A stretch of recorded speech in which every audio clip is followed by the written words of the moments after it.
बटोहिया बाट जे पूछेला बटोहिया ईदल के करा के जा ईदल के करा के जा।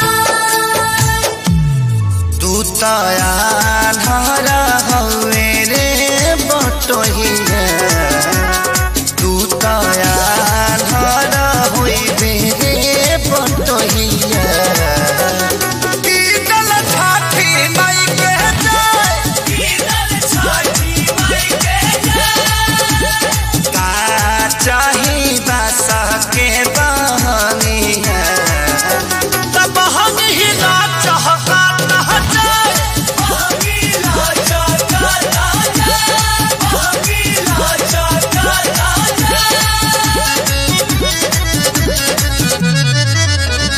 करी न सासु आमा जी तैयारिया अर्घ के बेरा बीतल जा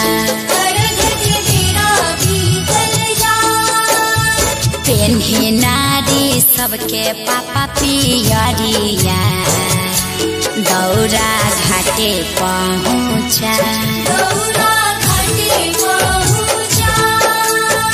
मम्मी हम तली थी घाट पे पलाका छोले। अरे तू का करे जइब पराका फोड़ के हमार सारी जरइब मरब एक था छठी घाटे करबे डरामा ओही जा हो जाई बाबा ओही जा हो जाई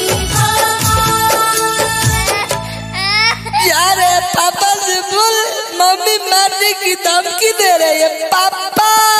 साफा आतंकवादी हो का काहे लइकवा के डरोले बड़वा। अरे ना जी बबुआ पर चटक न जन चलाई है दिहल हा छठी माई के दिहल हा छठी माई के। अच्छा ठीक बा ना मारब ई त हमरो पता बाजी कीर पावन ह छठी मैया खुश रहो नैहर ससुराल खुश रहो आंगना दुआर खेसारी पवन बने रही प्यार। हे छठी मैया तनी कश्यप जी पर ध्यान देत रही ह विवाद से बचई ह।